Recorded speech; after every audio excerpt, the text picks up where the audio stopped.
राहुल गांधी पूरे टशन में पूछ रहे थे कि आप आर्मी चीफ पे भरोसा करेंगे या पेंगुइन इंडिया पर। लेकिन शाम होते होते पूर्व आर्मी चीफ एमएम नरवणे ने ही पेंगुइन इंडिया के बयान का समर्थन कर दिया। पूर्व आर्मी चीफ ने अपने लेटेस्ट ट्वीट में कहा कि पेंगुइन इंडिया के बयान को साझा करते हुए उन्होंने कहा कि this is the status of the book. यानी दूसरे शब्दों में कहें तो आर्मी चीफ खुद मान रहे हैं कि यह बुक अभी पब्लिश नहीं हुई है, जो पब्लिशर कह रहा है वो सही है, और राहुल गांधी को पूर्व आर्मी चीफ पे बहुत भरोसा है। तो फिर अब वो बताएं कि वो किताब कहां से लाए, क्योंकि आर्मी चीफ भी कह रहे नहीं छपा है, पब्लिशर भी कह रहा नहीं छपा है। बुक पब्लिश नहीं हुई तो राहुल गांधी ने संसद में कोट कैसे किया? दूसरी बात, तो जो बातें राहुल गांधी कह रहे थे उसकी प्रामाणिकता पर भी अब सवाल उठ गए, क्योंकि जब खुद पूर्व आर्मी चीफ एमएम नरवणे कह रहे हैं कि किताब पब्लिश नहीं हुई, तो फिर किताब का जो कंटेंट राहुल गांधी कोट कर रहे थे उसकी विश्वसनीयता पर सवाल उठेंगे ही। और जहां तक साल 2023 के ट्वीट का सवाल है तो वो प्री बुकिंग के लिए था, यानी किताब खरीदने के लिए पहले से बुकिंग करा लीजिए। इसका मतलब यह नहीं होता कि किताब पब्लिश हो गई।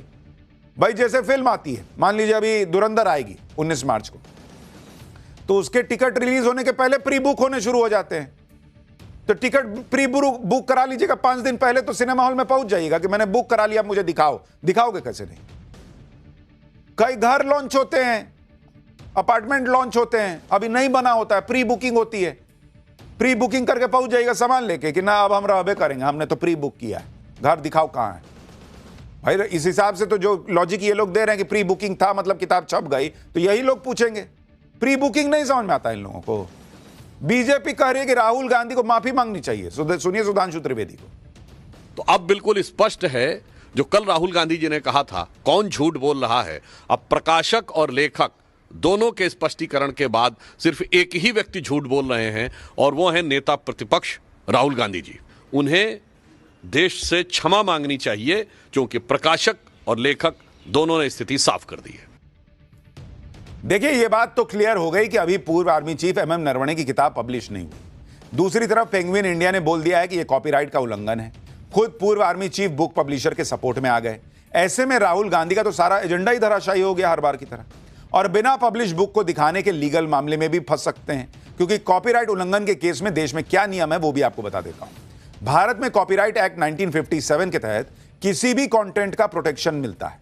कंटेंट को, यह एक्ट किसी व्यक्ति के कंटेंट के गलत इस्तेमाल, रिप्रोडक्शन, डिस्ट्रीब्यूशन को लेकर सुरक्षा देता है। कॉपीराइट का उल्लंघन करने पर 50,000 से 2 लाख रुपए तक का जुर्माना लग सकता है। इसके अलावा 6 महीने से लेकर 3 साल तक की सजा हो सकती है। गौर करने वाली बात यह भी है कि अगर किसी सांसद को 2 साल से ज्यादा की सजा होती है तो उसकी सदस्यता भी जा सकती है। राहुल गांधी पहले संसद में किताब लहरा रहे थे, अब किताब से पोस्टर पर आ गए। आज राहुल गांधी ने खास तौर पर मीडिया को बुलाकर एक पोस्टर दिखाया। इस पोस्टर में नरेंद्र सरेंडर लिखा था और ट्रंप के सामने पीएम मोदी को सरेंडर वाली मुद्रा में दिखाया गया था कि वो घुटने पर आ गए। इस पोस्टर को लेकर राहुल गांधी ने दावा किया कि मेन चीज यही है, इसे समझ लीजिए। एक बार सुनिए, फिर दिखाता हूं कि बीजेपी जवाब में कौन कौन सा पोस्टर ले आई। दिस इज द इमेज, ये दिखा दीजिए यहाँ पे, ये ठीक से दिखाइए। This is the image that you have to understand. ये हुआ है जो यूएस के साथ ट्रेड डील हुई है वो इस कारण हुई है। ये हुआ है, ठीक है। क्लियरली इसको समझिए। ये नारावाने जी की बात है, एप्स्टीन की बात है, ये जो सब हो रहा है, राइट। मेन चीज ये है, हर संसद सत्र में राहुल गांधी सारा समय यही सब में निकाल देते हैं। कभी पोस्टर, कभी किताब, कभी ये, कभी वो। पहले तो राहुल गांधी ये बताएं कि जिस भारतीय इकोनॉमी को वो डेड इकोनॉमी बता रहे थे, ट्रंप ने उससे ट्रेड डील की क्यों? डेड इकोनॉमी, मरी हुई इकोनॉमी के साथ कोई ट्रेड डील क्यों करेगा? बताएं। राहुल गांधी से पूछना चाहिए। कह रहे हैं भारत $500 बिलियन का सामान खरीदने को तैयार हो गया है, अमेरिका ने जबरदस्ती कर दी। हमने आपको बताया था कि फैक्ट क्या है, हर साल कितना खरीदना है, एक साथ $500 बिलियन नहीं खरीदना है। लेकिन कोई राहुल गांधी से पूछे कि अगर इकोनॉमी डेड है तो ट्रंप ने कैसे कह दिया कि हां भाई $500 बिलियन का व्यापार होगा, सामान खरीद लोगे तुम लोग। अपना बात नहीं बताना है, यही पोस्टर लहरा रहे हैं। तो बीजेपी भी आ गई लाइन पर, बोले कि तुम पोस्टर लहराओगे, हमको छापने नहीं आता है एआई से या दूसरी तरीके से। राहुल गांधी संसद में पोस्टर लहरा रहे थे। जवाब में केंद्रीय मंत्री गिरिराज सिंह पूर्व पीएम नेहरू से जुड़े कुछ पोस्टर संसद परिसर में लहराने लगे। जैसे राहुल गांधी मीडिया को बुला बुलाकर नरेंद्र सरेंडर दिखा रहे थे, वैसे ही गिरिराज सिंह ने मीडिया के सामने पूर्व पीएम नेहरू के पोस्टर लहरा दिए, जिसमें वो एडवीना के साथ दिखा दिए गए थे। सुनिए गिरिराज सिंह क्या कह रहे हैं पोस्टर दिखा के। ये नेहरू जी ने अपनी आकांक्षाओं को, अपनी कामनाओं को पूरा करने के लिए उन्होंने कश्मीर को गिरवी रखा, यूनाइटेड नेशन गए, पीओ को दे दिया इसलिए, और दूसरा है अंग्रेज के बाहों में सरेंडर किया। क्या बताइए, मतलब करते करते आप यही सब कीजिएगा। नरेंद्र सरेंडर, झूठे एआई वीडियो बना रहे हैं, झूठे पोस्टर लहरा रहे हैं। आखिरकार बीजेपी को भी जब उसी भाषा में जवाब देना पड़ रहा है, जिसमें आपको शायद समझ में आएगा कि आप जो करते हैं उसका लेवल क्या है। आप लेवल गिराइएगा, दूसरे को गिराने नहीं आता है। वो भी ले आए फोटो, लो आप और गिराइए, वो और गिराएंगे। यही सब कीजिए संसद में। इसीलिए चुन के भेजती है पब्लिक आप लोगों को, यही पोस्टर खेलने के लिए। लेकिन कर रहे हैं राहुल गांधी, तो जवाब में मिल रहा है अब यही सब। पाठशाला में अगली क्लास। योगी, ममता, हिमंता, 3 चुनावी राज्य, 3 मुख्यमंत्री, तीनों को लेकर कोहराम क्यों मच गया? हिमंता और ममता को लेकर सुप्रीम कोर्ट से क्या खबर आई? बंगाल, असम में क्या होने वाला है? योगी का तो खुला ऐलान, कयामत नहीं आएगी, बाबरी दोबारा नहीं बनेगी। किस किस को आग लग गई? अब इसका चैप्टर। इस वक्त देश के 3 मुख्यमंत्रियों को लेकर गदर छिड़ा हुआ है। एक तरफ योगी आदित्यनाथ, असम में हिमंता बिस्वा शर्मा और फिर बंगाल में ममता बनर्जी। तीनों राज्य ऐसे हैं जिनमें से तो 2 में इसी साल चुनाव है, असम और बंगाल में, और अगले साल यूपी में चुनाव है। और चुनाव जैसे ही आए हैं, तीनों राज्यों में पॉलिटिक्स एकदम चरम पर है। सबसे ज्यादा तहलका मचाया हुआ असम में सीएम हिमंता ने और उधर बंगाल में ममता बनर्जी ने। लेकिन सीएम योगी भी पीछे नहीं है। उन्होंने उन लोगों के खिलाफ खुला ऐलान कर दिया जो लोग फिर से बाबरी बनाने के सपने देख रहे हैं। योगी बिना लाग लपेट के बात कहते हैं, उनकी बातों से बहुतों को मिर्ची लग जाती है। अब योगी के नए बयान से किस किस को आग लग गई वो आज आपको दिखाऊंगा। ममता और हिमंता, उनको भी देखिए कि उनके राज्यों की चुनावी लड़ाई ऐसे लेवल पर पहुंच गई कि सुप्रीम कोर्ट को अखाड़ा बना दिया गया। बंगाल में एसआईआर का मामला लेकर ममता बनर्जी पहले ही सुप्रीम कोर्ट जा चुकी हैं। उधर असम को भी देखिए कि सीएम हिमंता की शिकायत करने विपक्ष सुप्रीम कोर्ट चला गया। सोचिए, हालात ये बन गए कि आज सुप्रीम कोर्ट को कहना पड़ गया कि जब चुनाव आते हैं तो चुनाव का एक बड़ा हिस्सा तो सुप्रीम कोर्ट में ही लड़ा जाने लगता है। चुनावी लड़ाई को कोर्ट में खींचने वालों पर सुप्रीम कोर्ट की सख्त टिप्पणी के बारे में आपको बताऊंगा। साथ ही यह भी बताऊंगा कि सीएम हिमंता के बंदूक तानने वाले वीडियो पर कैसे बवाल इतना बढ़ गया कि मामला सुप्रीम कोर्ट चला गया। सुप्रीम कोर्ट में एसआईआर के मामले के बीच ऐसा क्या हुआ कि ममता बनर्जी अब मुख्य चुनाव आयुक्त ज्ञानेश कुमार के खिलाफ अविश्वास प्रस्ताव लाने का प्लान बना रही हैं। 3 राज्यों में 3 मुख्यमंत्री और उनके खिलाफ मचे इस घमासान का पहले एक ट्रेलर देखिए, फिर पूरा चैप्टर खोलते हैं। चीफ मिनिस्टर एक वीडियो बना के गोली चला रहा था। हम इसके खिलाफ कानूनी कार्रवाई करेंगे। चलो जेल जाने के लिए तैयार रहूंगा, लेकिन अपना बातों में मैं हमेशा कायम रखूंगा।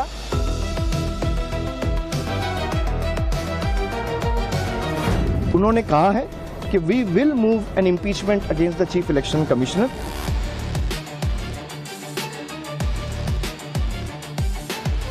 कयामत का दिन तो कभी आना ही नहीं है और इसलिए बाबरी ढांचे का पुनर्निर्माण कभी होना ही नहीं है।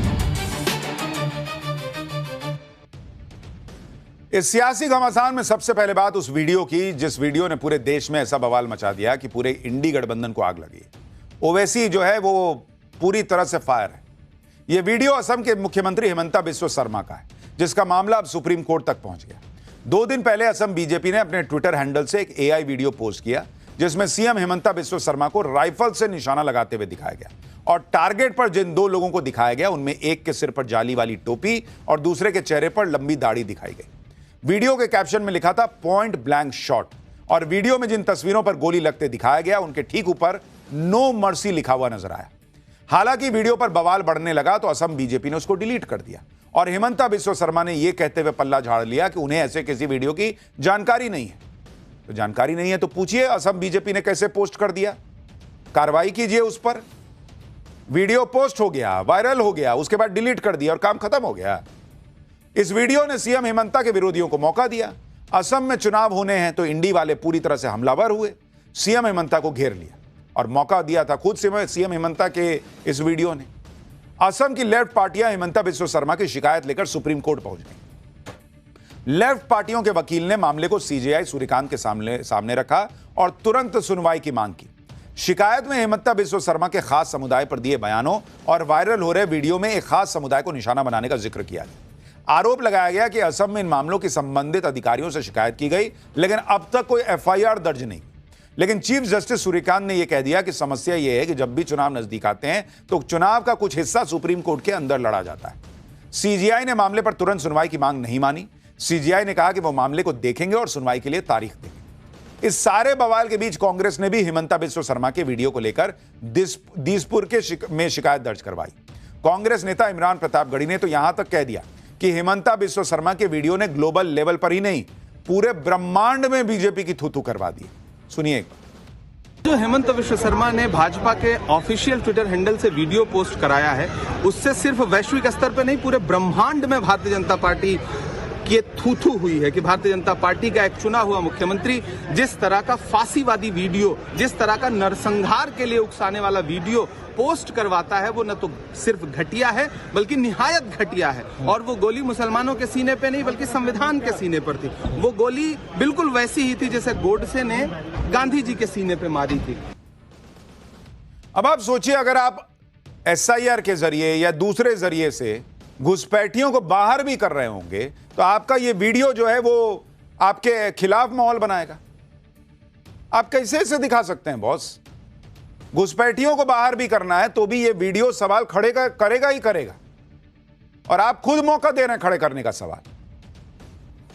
असम में भी करीब 35 से 40% मुसलमान वोटर है, तो ऐसे में भला असदुद्दीन ओवैसी कैसे पीछे रहते? हेमंता के पॉइंट ब्लैंक वाले वीडियो के घमासान में वो कूद पड़े। ओवैसी ने हेमंता बिस्वा शर्मा के वीडियो को मुस्लिम विरोधी बताया और उनके खिलाफ कानूनी कार्रवाई की चेतावनी दी। यही नहीं, ओवैसी ने हैदराबाद के पुलिस कमिश्नर से हेमंता बिस्वा शर्मा के वीडियो की शिकायत कर दी। ओवैसी तो इस विवाद में पीएम मोदी के मलेशिया दौरे को भी ले आए। एक बार सुनिए कैसे सवाल उठ रहे हैं हेमंता के इस वीडियो की वजह से। इनका चीफ मिनिस्टर आसाम का एक वीडियो डालता है, बंदूक है और गोली चला रहा है, और गोली एक फोटो बनाई गई एक मुसलमान साहब के बच्चे के साथ बैठे हुए, क्लीन शॉट बोलते, नो मर्सी। और नरेंद्र मोदी बोलते सबका साथ, सबका विकास, सबका विश्वास।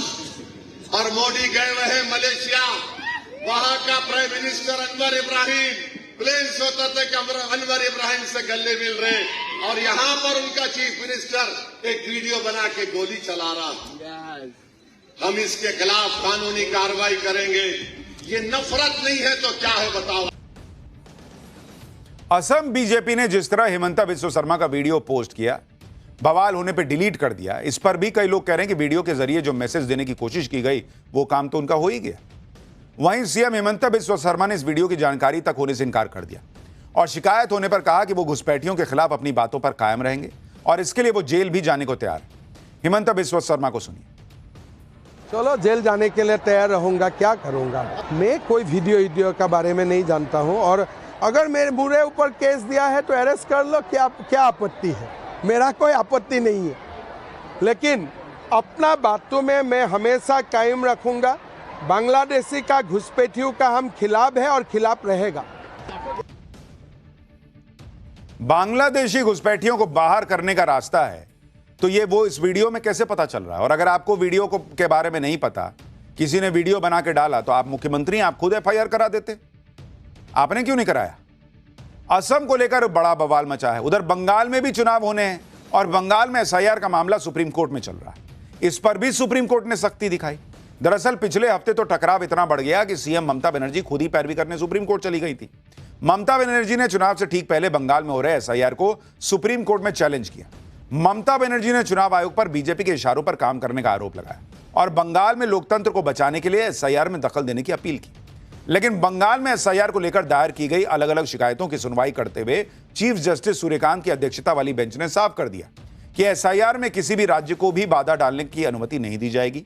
सुप्रीम कोर्ट ने बंगाल में एसआईआर पर रोक लगाने से इनकार करते हुए ममता सरकार की कई मांगे ठुकरा दी। इसके साथ ही सुप्रीम कोर्ट ने एसआईआर के दौरान चुनाव अधिकारियों की सुरक्षा के मुद्दे पर बंगाल के डीजीपी को भी नोटिस जारी किया है।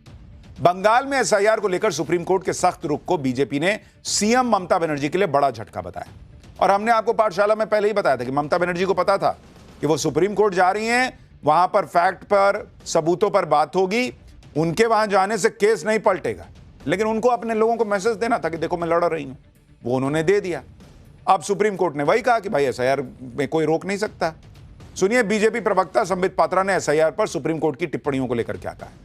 सुप्रीम कोर्ट ने जो अपना निर्णय दिया है वो कहीं ना कहीं ममता बनर्जी और तृणमूल कांग्रेस की सरकार जो बंगाल में है उसको एक बहुत बड़ा झटका है।